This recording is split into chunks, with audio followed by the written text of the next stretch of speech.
काय अनुभव कसे? मी गेला महिनाभर बारामती मतदारसंघातल्या सगळ्याच तालुक्यामध्ये फिरते.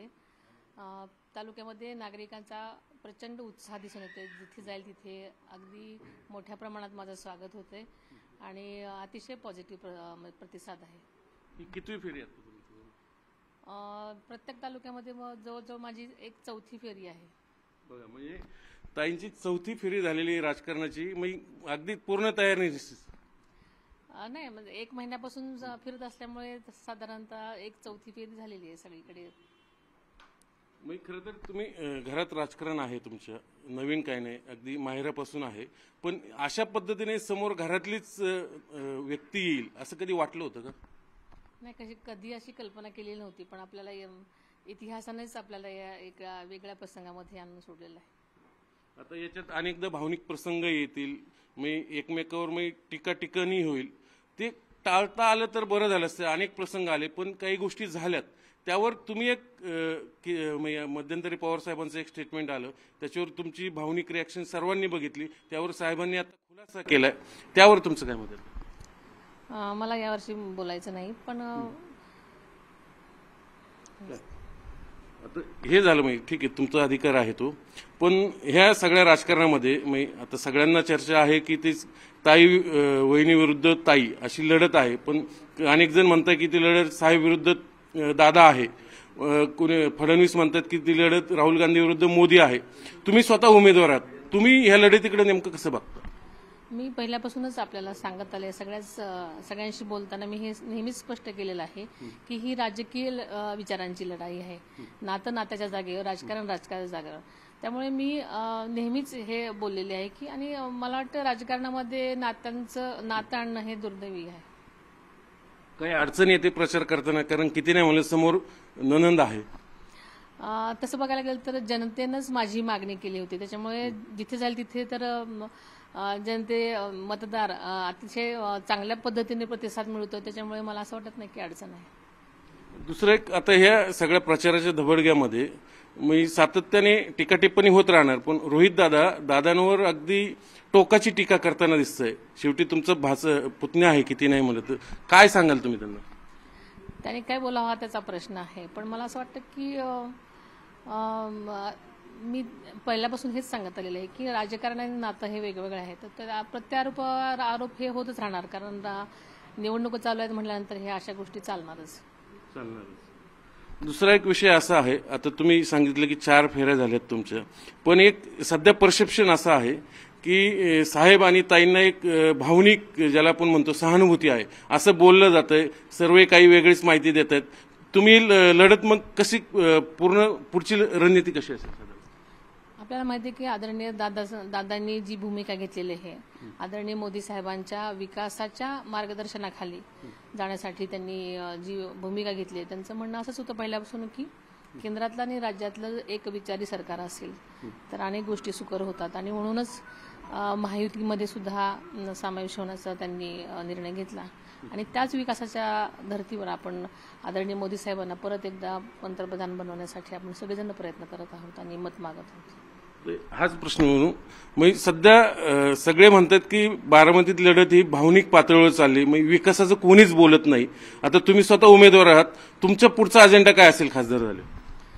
तसं बघायला गेलं तर आपण बारामती मतदारसंघामध्ये जेव्हा मी प्रचाराच्या निमित्तानं फिरले, बारामतीचा पॅटर्न आपल्याला सगळ्यांनाच माहिती आहे, पण बारामतीतल्या इतर विधानसभा मतदारसंघामध्ये आपण बघितलं तर भोर घ्या किंवा वेला घ्या किंवा आता पुरंदरचं विमानतळ घ्या, अनेक गोष्टी अजून प्रस्थापित आहेत आणि त्या पूर्ण व्हायच्या म्हणजे आहेत. अनेक लोकांच्या मागण्या आहेत, युवकांसाठी मागण्या आहेत, आणि त्या पूर्ण करण्यासाठी केंद्राचा आणि राज्याचा दुवा बनण्याचं माझं एक ध्येय आहे, जेणेकरून माझ्या युवकांना रोजगाराच्या संधी उपलब्ध होतील, आणि अशा अनेक गोष्टी आहेत. त्याचा विषय काढलाच तर मग बारामतीच्या विकासाची चर्चा सर्वत्र होते, देशभर होते, पण आज गेली इतकी वर्ष मग हे खासदार की मग हा मतदारसंघ पवार फॅमिलीकडेच आहे, पण बारामती तालुक्याच्या पलीकडे कुठं विकास अजून दिसत नाही.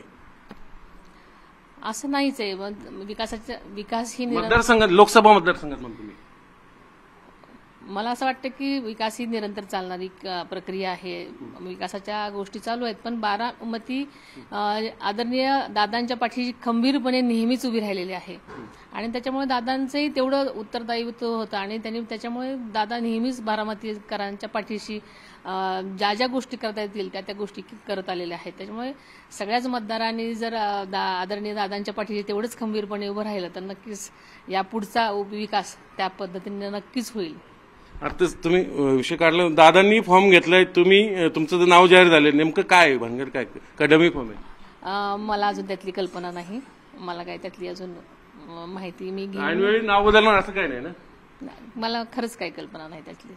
ठीक आहे. दुसरा एक विषय असा आहे, आता प्रचार एकदम रंगात आलेला आहे आणि आता शेवटच्या टप्प्यात असंही चर्चा आहे, म्हणजे अख्खं कुटुंब साहेबांच्या बाजूने, ताईंच्या बाजूने आहे. तुम्ही एकाकी पडले, पण बारामती अख्खंच तुमचं कुटुंब आहे असं तुमच्या प्रचाराचं सध्या दिसतंय.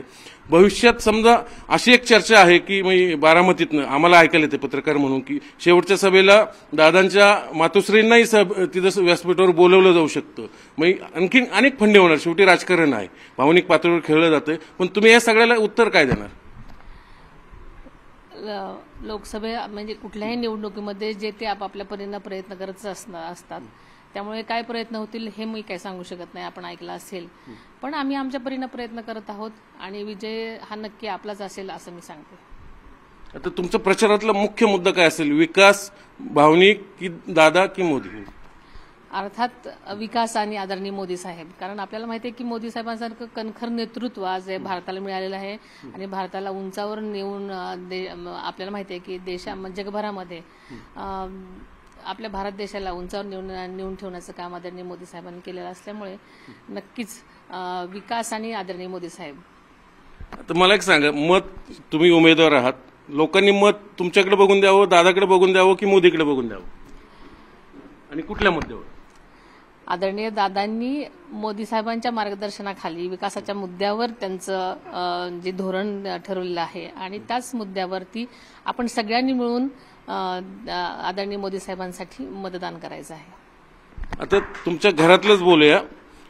घरात तुमचे जे कुटुंब आहे, कुटुंबीय, खरं तर इतके दिवस तुम्ही आजही एकत्र आहेत, उद्या एकत्र राहाल. इतर तुमचे जे सदस्य जे तुमच्या विरोधात गेलेत सध्या, साहेबांमुळे प्रेशर असेल मान्य, तुम्ही त्यांना काय आवाहन कराल?